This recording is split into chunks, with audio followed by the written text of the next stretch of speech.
ನಮಸ್ಕಾರ ಸ್ನೇಹಿತರೆ. ಭಾರತ ಹಾಗೂ ಇಂಗ್ಲೆಂಡ್ ನಡುವಿನ ಎರಡನೇ ಟೆಸ್ಟ್ ಪಂದ್ಯದಲ್ಲಿ ಜೈಸ್ವಾಲ್ ಶತಕದಬ್ಬರಕ್ಕೆ ನಲುಗಿದ ಇಂಗ್ಲೆಂಡ್ ಪಾಳೆಯ. ಮೊದಲ ದಿನವೇ 300ಕ್ಕೂ ಅಧಿಕ ರನ್ ಬಾರಿಸಿ ಗೆಲುವಿನತ್ತ ಮುನ್ನುಗ್ಗಿದ ಭಾರತ ತಂಡ. ಹಾಗಾದರೆ ಸುದ್ದಿಯ ಸಂಪೂರ್ಣ ಮಾಹಿತಿ ಏನು ಎಂಬುದನ್ನು ತಿಳಿಯುವುದಕ್ಕಿಂತ ಮೊದಲು ನೀವು ಕೂಡ ಟೀಮ್ ಇಂಡಿಯಾದ ಅಭಿಮಾನಿಗಳಾಗಿದ್ದರೆ ತಪ್ಪದೆ ಈ ಕೂಡಲೇ ಈ ವಿಡಿಯೋಗೊಂದು ಲೈಕ್ ಮಾಡಿ. ಅದೇ ರೀತಿ ಎರಡನೇ ಟೆಸ್ಟ್ ಪಂದ್ಯವನ್ನು ಟೀಮ್ ಇಂಡಿಯಾ ಗೆಲ್ಲಬಹುದು ಎನ್ನುವ ಹಾಗಿದ್ದರೆ ನಿಮ್ಮ ಅನಿಸಿಕೆಗಳನ್ನು ಸಹ ಕಾಮೆಂಟ್ ಮಾಡುವ ಮೂಲಕ ತಪ್ಪದೆ ತಿಳಿಸಿ. ಹೌದು ಸ್ನೇಹಿತರೆ, ನಿಮಗೆಲ್ಲ ತಿಳಿದಿರುವಂತೆ ವಿಶಾಖಪಟ್ಟಣಂನಲ್ಲಿ ನಡೆಯುತ್ತಿರುವ ಭಾರತ ಹಾಗೂ ಇಂಗ್ಲೆಂಡ್ ನಡುವಿನ ಎರಡನೇ ಟೆಸ್ಟ್ ಪಂದ್ಯದಲ್ಲಿ ಟೀಮ್ ಇಂಡಿಯಾದ ಆರಂಭಿಕ ಆಟಗಾರರಾದ ಯಶಸ್ವಿ ಜೈಸ್ವಾಲ್ ರವರು ಬಾರಿಸಿದ ಅಜೇಯ 179 ರನ್ಗಳ ನೆರವಿನಿಂದ ಟೀಮ್ ಇಂಡಿಯಾವು ಇದೀಗ ಮೊದಲ ದಿನದ ಆಟದ ಅಂತ್ಯದ ವೇಳೆಗೆ 93 ಓವರ್ಗಳಲ್ಲಿ 336 ರನ್ ಬಾರಿಸಿ 6 ವಿಕೆಟ್ ಕಳೆದುಕೊಂಡಿದೆ ಸ್ನೇಹಿತರೆ. ಈ ಮುಖೇನವಾಗಿ ಮೊದಲ ದಿನದಲ್ಲೇ ಭಾರತೀಯ ಕ್ರಿಕೆಟ್ ತಂಡವು ಭಾರಿ ಮೊತ್ತದತ್ತ ಮುನ್ನುಗ್ಗುತ್ತಿದೆ. ಹೌದು, ವೈಜಾಗ್ನಲ್ಲಿ ನಡೆದ ಈ ಒಂದು ಪಂದ್ಯದಲ್ಲಿ ಟಾಸ್ ಗೆದ್ದಂತಹ ಟೀಮ್ ಇಂಡಿಯಾ ತಂಡದ ನಾಯಕ ರೋಹಿತ್ ಶರ್ಮಾ ರವರು ಮೊದಲು ಬ್ಯಾಟಿಂಗ್ ಮಾಡುವ ಆಯ್ಕೆಯನ್ನ ಆಯ್ದುಕೊಳ್ಳುತ್ತಾರೆ.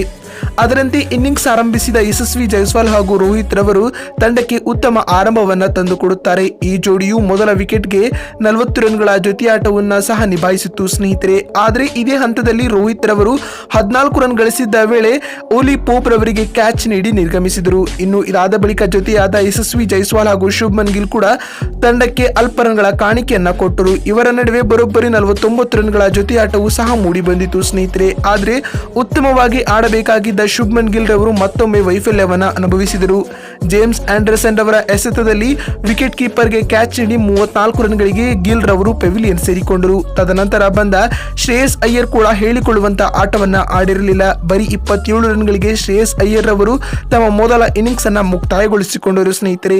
ಇನ್ನು ಇಂದಿನ ಪಂದ್ಯದಲ್ಲಿ ಪಾದಾರ್ಪಣೆ ಮಾಡಿದ ರಜತ್ ಪಾಟಿದಾರ್ ರವರು ಉತ್ತಮ ಆಟವನ್ನ ಆಡಿದರು ಅಂತ ಹೇಳಬಹುದು. ಬರೀ 72 ಎಸೆತಗಳನ್ನ ಎದುರಿಸಿ 3 ಬೌಂಡರಿಗಳ ಸಹಿತ 32 ರನ್ ಬಾರಿಸಿದರು ಸ್ನೇಹಿತರೆ. ಅಲ್ಲದೆ ಯಶಸ್ವಿ ಜೈಸ್ವಾಲ್ ರವರ ಜೊತೆ ಆರ್ಸಿಬಿ ತಂಡದ ಆಟಗಾರನಾಗಿದ್ದ ರಜತ್ ಪಾಟಿದಾರ್ ರವರು 70 ರನ್ಗಳ ಜೊತೆ ಆಟವನ್ನ ಸಹ ಹಂಚಿಕೊಂಡಿದ್ದರು ಸ್ನೇಹಿತರೆ. ಇನ್ನು ರಜತ್ ಔಟ್ ಆದ ಬಳಿಕ ಬಂದ ಅಕ್ಷರ್ ಪಟೇಲ್ ರವರು 27 ರನ್ಗಳ ಕೊಡುಗೆ ನೀಡಿದರು. ಇನ್ನು ವಿಕೆಟ್ ಕೀಪರ್ ಕಮ್ ಬ್ಯಾಟ್ಸ್ಮನ್ ಆಗಿದ್ದ ಶ್ರೀಕರ್ ಭರತ್ ರವರು ಮತ್ತೊಮ್ಮೆ ವೈಫಲ್ಯವನ್ನ ಅನುಭವಿಸುವ ಮೂಲಕ 17 ರನ್ಗಳಿಗೆ ಪೆವಿಲಿಯನ್ ಸೇರಿಕೊಂಡರು. ಆದರೆ ಮತ್ತೊಂದು ಕಡೆ ಗಟ್ಟಿಯಾಗಿ ಬೇರೂರಿದ್ದ ಟೀಮ್ ಇಂಡಿಯಾ ತಂಡದ ಆರಂಭಿಕ ಆಟಗಾರ ಯಶಸ್ವಿ ಜೈಸ್ವಾಲ್ ರವರು ಬರೋಬ್ಬರಿ 257 ಎಸೆತಗಳನ್ನ ಎದುರಿಸಿ 69ರ ಸ್ಟ್ರೈಕ್ ರೇಟ್ ನಲ್ಲಿ 5 ಸಿಕ್ಸರ್ ಹಾಗೂ 17 ಬೌಂಡರಿಗಳ ಮೂಲಕ ಅಜೇಯ 179 ರನ್ ಕಲೆ ಹಾಕುವ ಮೂಲಕ ವಿಶ್ವ ದಾಖಲೆ ನಿರ್ಮಿಸಿದ್ದಾರೆ ಸ್ನೇಹಿತರೆ. ಇನ್ನು ಇತ್ತ ರವಿಚಂದ್ರನ್ ಅಶ್ವಿನ್ ರವರು 5 ರನ್ ಗಳಿಸುವ ಮೂಲಕ ಎರಡನೇ ದಿನದ ಆಟಕ್ಕೆ ಅಶ್ವಿನ್ ಹಾಗೂ ಜೈಸ್ವಾಲ್ ರವರು ಬ್ಯಾಟಿಂಗ್ ಕಾಯ್ದಿರಿಸಿಕೊಂಡಿದ್ದಾರೆ ಸ್ನೇಹಿತರೆ. ಅಂದ ಹಾಗೆ ಇತ್ತ ಇಂಗ್ಲೆಂಡ್ ತಂಡದ ಪರ ಬೌಲಿಂಗ್ ನಲ್ಲಿ ಬಶೀರ್ ಹಾಗೂ ರೆಹಾನ್ ರವರು ತಲಾ 2 ವಿಕೆಟ್ ಕಬಳಿಸಿದರೆ ಜೇಮ್ಸ್ ಆಂಡರ್ಸನ್ ಹಾಗೂ ಟಾಮ್ ಹಾಟ್ಲಿ ರವರು ತಲಾ 1 ವಿಕೆಟ್ ಪಡೆದುಕೊಂಡರು ಸ್ನೇಹಿತರೆ.